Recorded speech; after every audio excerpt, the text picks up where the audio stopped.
Power, throughout history, has always needed a structure, an architecture.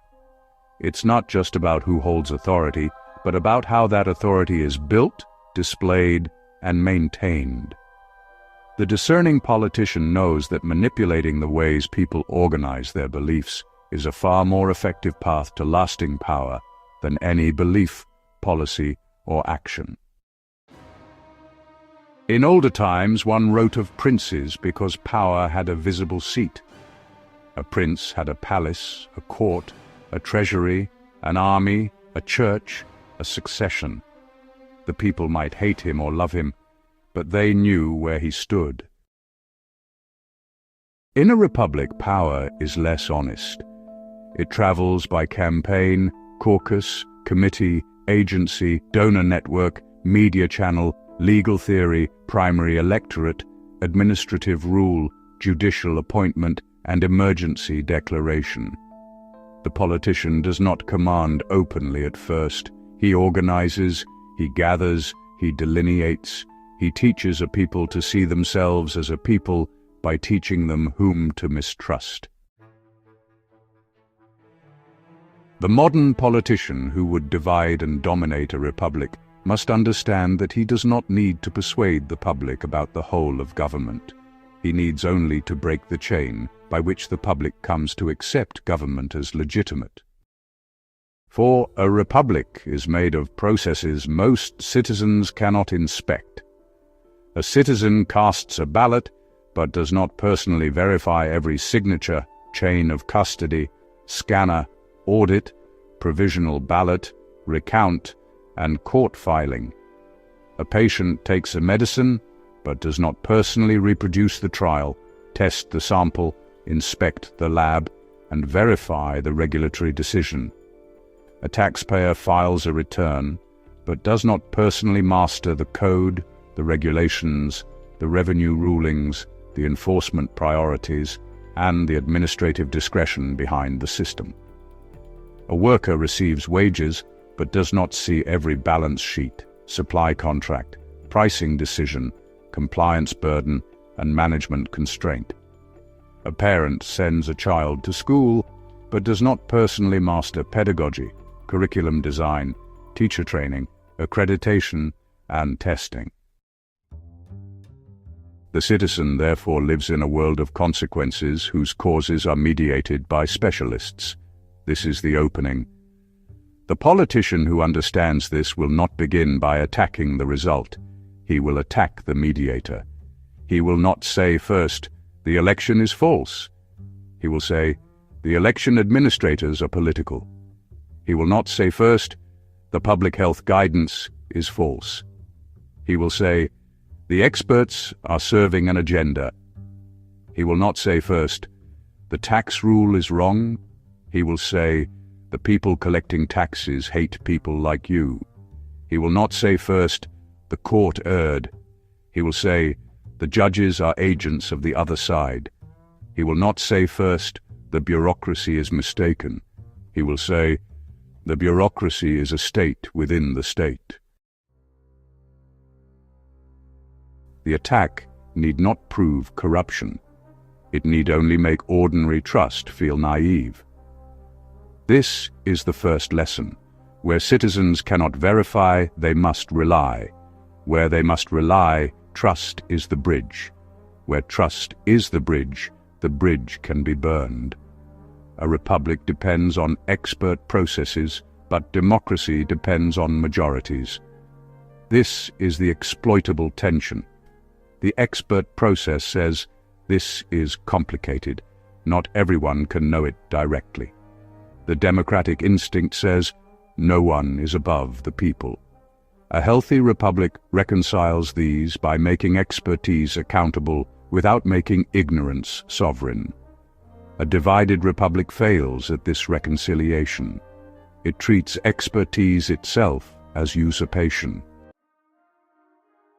The politician who would conquer through division should therefore choose targets with three qualities. First, the process must be opaque. If people can see the truth directly, suspicion has less room to grow. One may lie about a distant count, a laboratory study, a sealed warrant, a classified file, an immigration docket, or a financial model more easily than about rain falling in the street. Second, the process must be consequential. No one can build a movement around an invisible process that does not affect anyone. The target must touch fear, money, health, status, safety, children, borders, religion, employment, or political power. Third, the process must be administered by a smaller class than the class affected by it.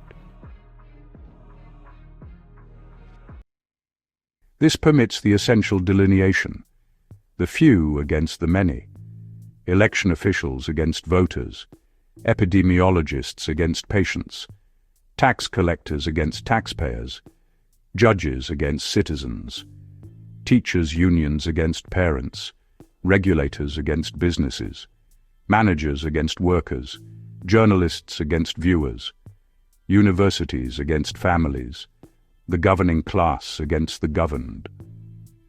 Once the line is drawn, arithmetic does the work. There are always more patients than epidemiologists, more voters than election administrators, more taxpayers than revenue agents, more parents than school board members, more defendants than judges, more consumers than regulators. If the politician can make the many experience the few as alien, arrogant, corrupt, or hostile, he has begun to transform technical dependence into political resentment. At this stage, he need not possess an alternative account of reality. In fact, it's actually better that he does not. A rival account can be tested. A rival expert can be cross-examined. A rival policy can be costed. A rival model can be compared with events. But suspicion without specification cannot be falsified. It just flows around every obstacle. If one claim fails, another replaces it. If one witness collapses, another appears. If one lawsuit is dismissed, the dismissal proves the courts are compromised. If one audit confirms the result, the audit proves the auditors are part of the system. If one doctor contradicts the rumor, the doctor proves the profession is captured. For the wise politician, it can work both ways. If a journalist debunks a story, the response depends on how the story intersects other chosen narratives. The purpose is to undermine trust in any external source of information. If a story is favorable, the press can be vilified for being captured by deniers. If unfavorable, the debunking can be declared evidence the story is a press fabrication. This is the second lesson. A false claim is vulnerable, but a generalized permission to distrust is resilient. The politician therefore should not dictate one conspiracy when 100 will arise without instruction. He need only establish the common premise. The official account is not to be trusted. Once that premise is accepted, each faction will supply its own explanation. The fearful will see invasion. The defeated will see theft. The resentful will see contempt. The religious will see persecution. The economically anxious will see plunder. The partisan will see treason. The lonely will see hidden coordination. The humiliated will see revenge postponed. Each will believe he has reasoned his way to the truth when he has only discovered a story that dignifies his wound.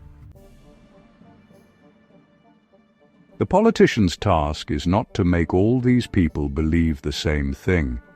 That would be just too much labor. His task is to make their different beliefs politically compatible. One man may believe illegal ballots were counted. Another may believe legal ballots were counted by illegitimate people. Another may believe machines were altered. Another may believe judges were threatened. Another may believe news organizations concealed the proof. Another may believe immigrants changed the character of the electorate.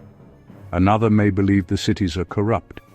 Another may believe the experts are globalists.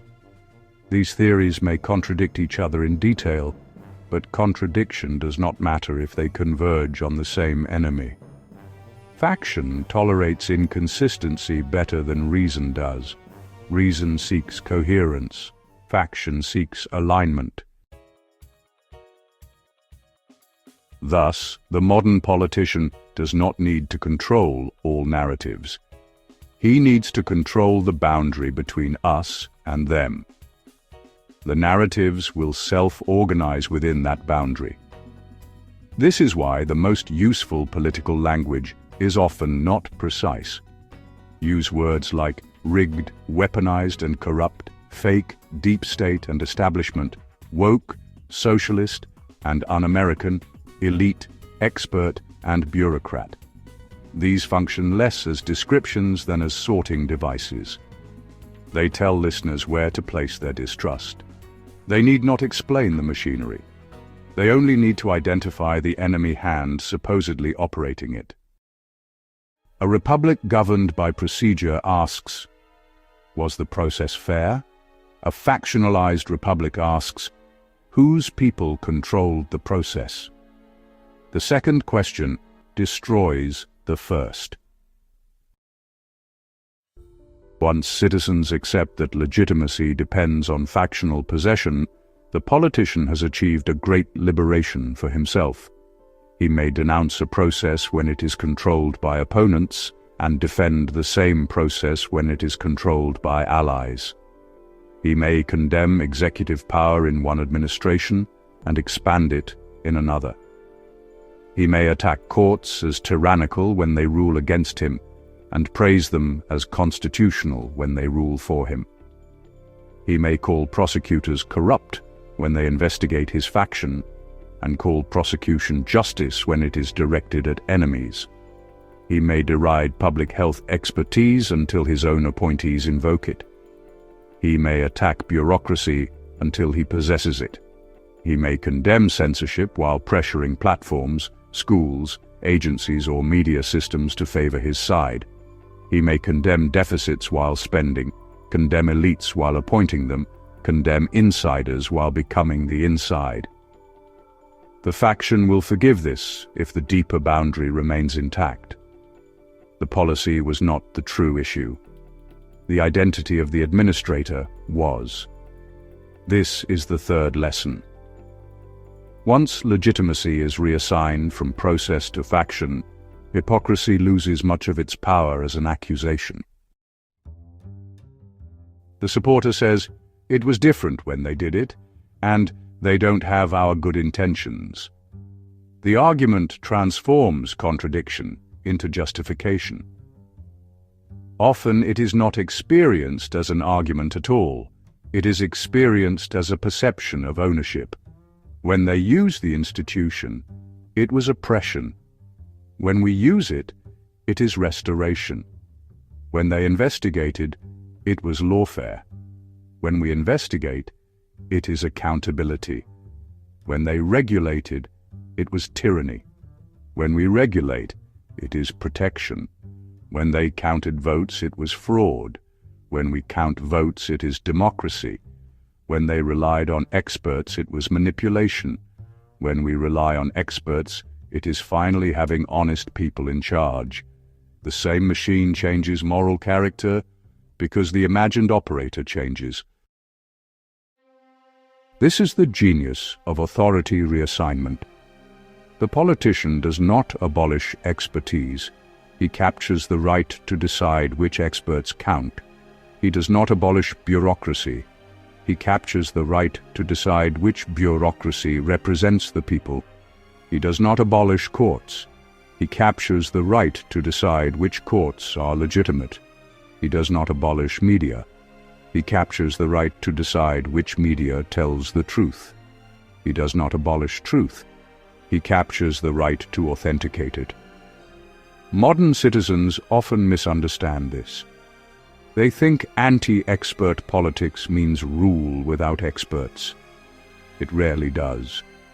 The politician still needs lawyers, doctors, generals, economists, engineers, accountants, prosecutors, administrators, pollsters, lobbyists, and technicians. What he opposes is not expertise as such. What he opposes is expertise outside factional control. Therefore, the attack on expertise is often temporary and selective. It is a siege tactic. Once the institution is taken, the politician rediscovers the usefulness of specialized knowledge. But by then, the public has been trained to ask only whether the expert is ours. Attacks on the procedures of elections are especially powerful because elections are the ritual by which a republic converts conflict into settlement. The loser consents because the process has legitimacy. If that process can be made permanently suspect, then no defeat need ever be final. The politician who wins has been chosen by the people. The politician who loses has been robbed by the system. Victory proves legitimacy, defeat proves conspiracy. This is a perfect structure because it cannot be disproven from within. Every unfavorable outcome confirms the prior suspicion. Public health offers another example because disease creates fear, and fear seeks agency. A virus is impersonal, a bureaucracy is not. A model is abstract, a named official is not. Guidance changes as evidence changes, but to a suspicious public, change looks like deceit. Masks, vaccines, closures, school policies, hospital rules, and data classifications become not merely health decisions, but symbols of domination or liberation. The politician need not solve the disease. He need only make expert uncertainty look like expert bad faith. Treaties can be undermined to great domestic political effect. The pattern manifests in a different form. The argument is not only about trade, migration, sovereignty, or regulation.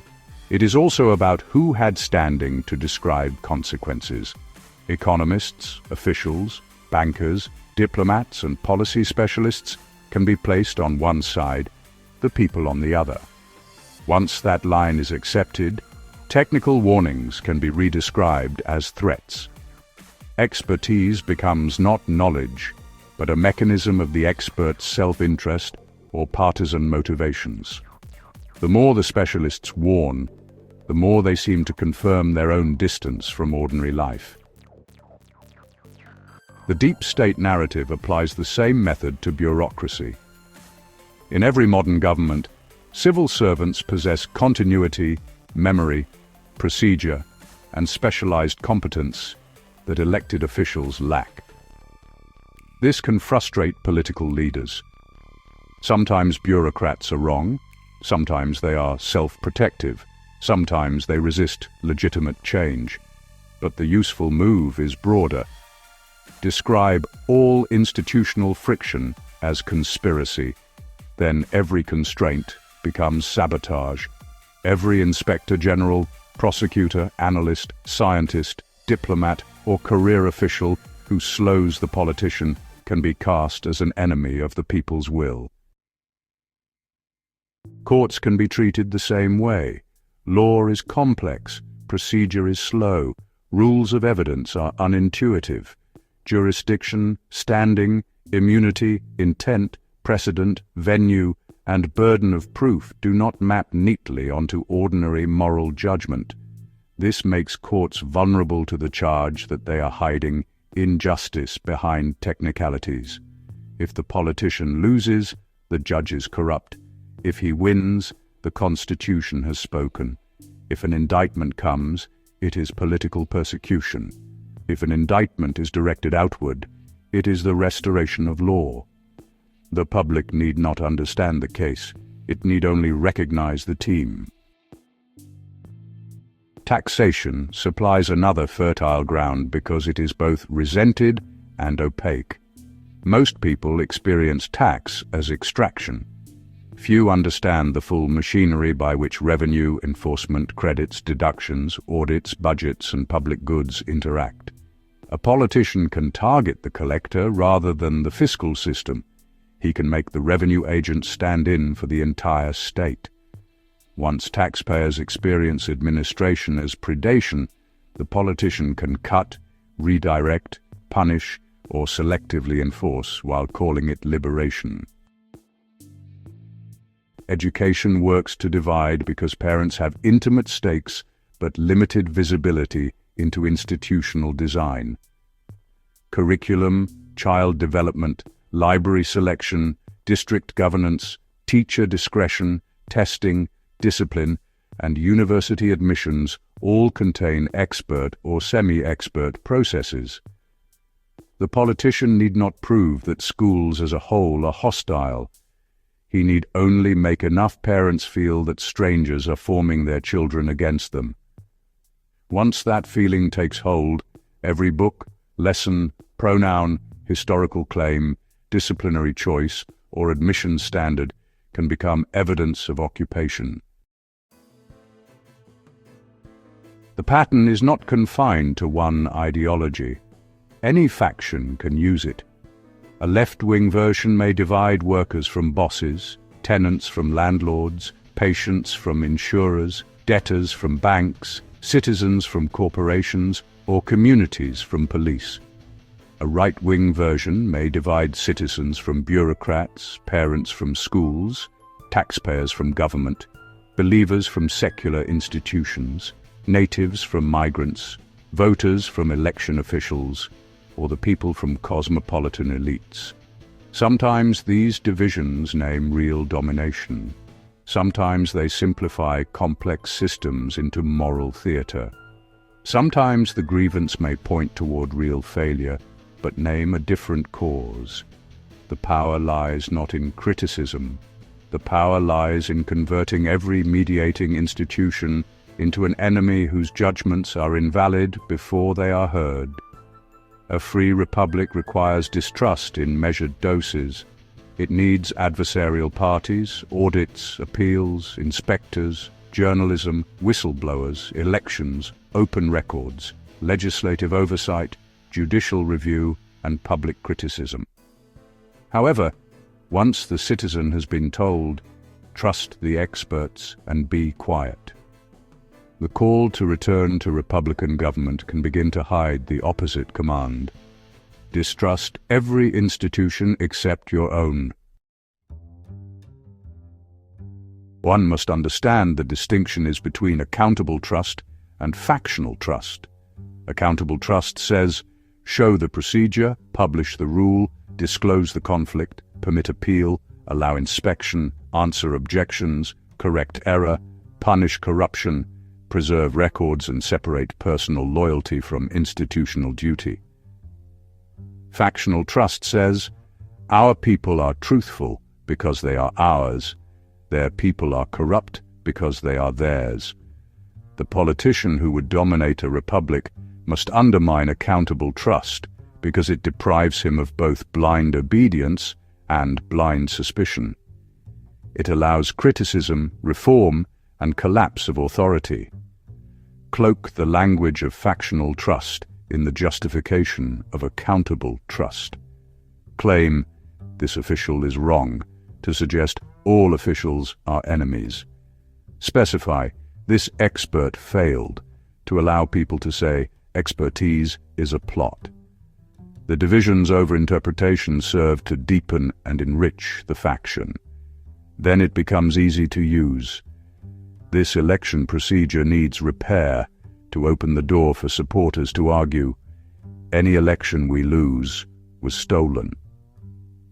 The modern politician succeeds by exploiting the hidden distinction. He keeps the public in a permanent emergency of identity. He says the stakes are too high for neutral rules. He says the other side will destroy the country. He says every referee has been bought. He says only victory can restore fairness. He says, trust me now, accountability can come later. Therefore, the politician prefers a fog in which every institution is personalized. He wants no abstract court, only a judge appointed by someone. No public health agency, only a famous doctor to hate. No newspaper, only enemies with bylines. No university, only indoctrinators. No civil service, only saboteurs. A named enemy is easier to mobilize against than an institutional defect. From this personalization comes escalation. At first, the politician need only say they made a mistake. This is still ordinary politics, and a republic can survive it. But he soon improves the accusation. They made the mistake because they are biased. This moves the issue from competence to motive. Then, they are biased because they belong to the other side. This moves the issue from motive to faction. Then, they belong to the other side because the institution itself has been captured. This moves the issue from faction to system. Finally, no result produced by that system can bind us unless we win. This moves the issue from grievance to secession from the common order. Thus, a disputed outcome becomes proof of a hostile regime. The same ladder may be climbed in every expert domain. A court ruling begins as an error, becomes activism, becomes corruption, becomes occupation by enemy judges, becomes proof that law itself is a weapon unless controlled by one's own side. An election delay begins as administrative slowness, becomes suspicious timing, becomes ballot manipulation, becomes urban machine fraud, becomes proof that votes from certain places are not truly votes.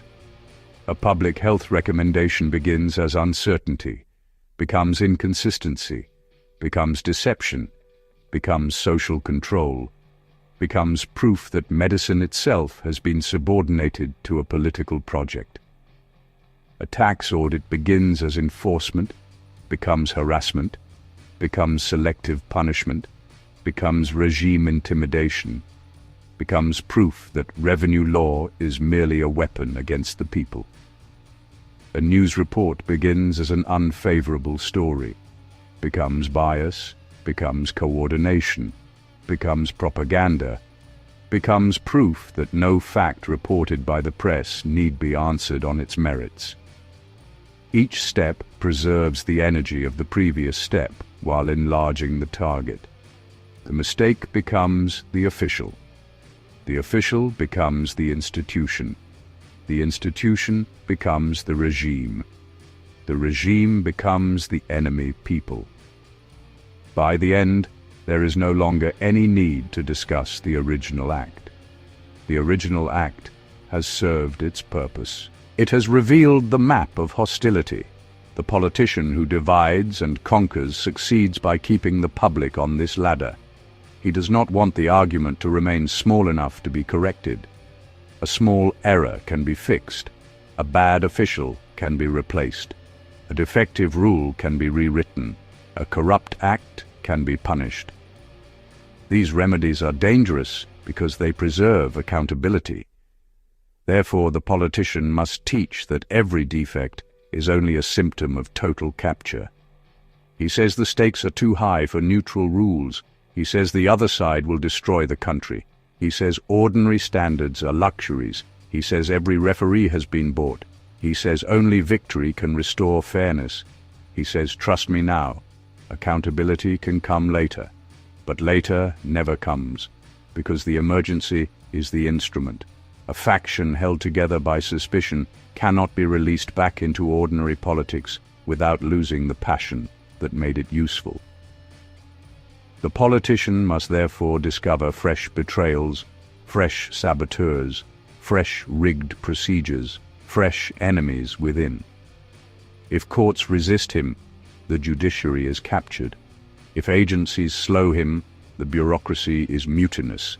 If journalists investigate him, the press is conspiring. If voters reject him, the election is stolen.